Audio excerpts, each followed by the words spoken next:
Having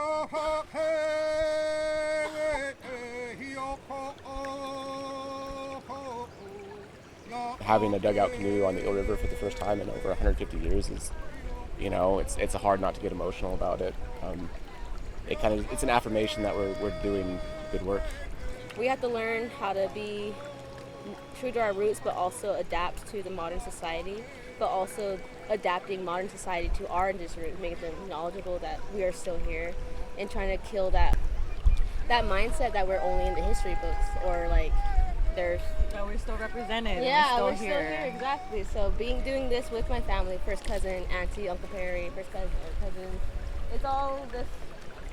Making our ancestors proud. Like, I feel them looking at us. This is the first time in over 170 years that our canoes are going to be in the water and we're going to be in there. And the fact that other natives are happy for us, it just shows our true connection in native culture, that we don't have jealousy. We don't have like, oh, I wish that was us. Like, I'm so happy for you. Let me help. Like, so you and your people have more connection with your people. It was really awesome. It's really like, thank you. Personally, I like to see like the passing of knowledge that all the tribes, like, you don't get to hear about their stories or their culture. So when we get together and just hearing their stories it's like blessing. It's like beneficial. You get to hear something that you've never learned or heard before. Before Yurok, there were spirit people that inhabited the world, and they knew that we were coming to inhabit the land, and that decided that they would prepare things for us. Some of those, we call them wage, didn't want to leave. Some of them did leave, and a lot of those that stayed became landmarks or a particular item that could be used in our culture. And the redwood tree was one of those wage. And their decision to stay was to be house planks, canoes. We use redwood sticks to cook our fish, and in each of our plank houses near the fireplace is a redwood stake, which signifies the heart of the house.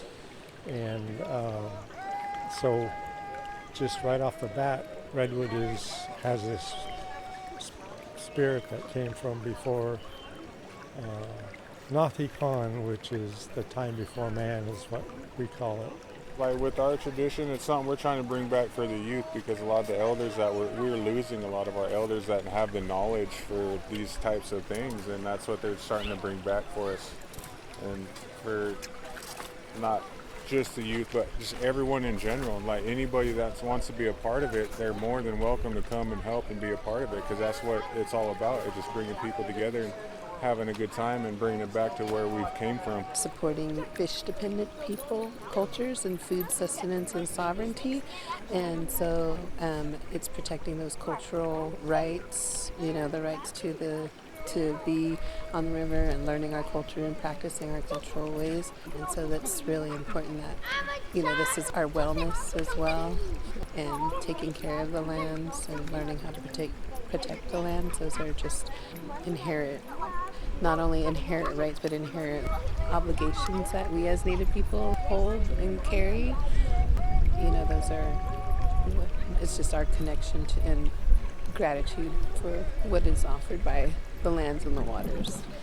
It's definitely very uplifting. I'm so glad that we have as much support as we do, and that just all these people are willing to come out and be a part of this with us. It's amazing, at the least.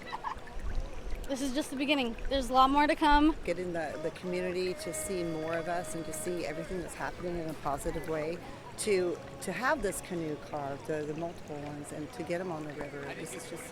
It's awesome to be a part of this and to see so many people involved in it. It's happening now, and I'm really glad to be a part of it and still alive to be a part of it. Mm-hmm. And I hope we have lots more, in the future to come. Our elders were silenced for too long, and so much is lost with them. And now it's our responsibility to try to get out what we remember and was taught and know, and hopefully people will go, oh, I know who the Wailakis are. I know some, or I know their history and their culture. Now that we are able to have, it's not like the rights are not brand new, but they're not very old either. And so for us, even though they've been existed, we haven't had like the backbone to be able to act on them or support them. And so now we're gaining more support and banding together to make sure that we are acknowledged that we are still here. We're not in the past. We are real living people, still living our cultural ways. We're still here. We're not going anywhere. We're traditionally water people. It's something that's inherent in us, and when you put us in those spaces, yeah, you kind of see that inherent reverence and whatever it is that walks with our people, you kind of see it kind of blossom and come to life when we touch water.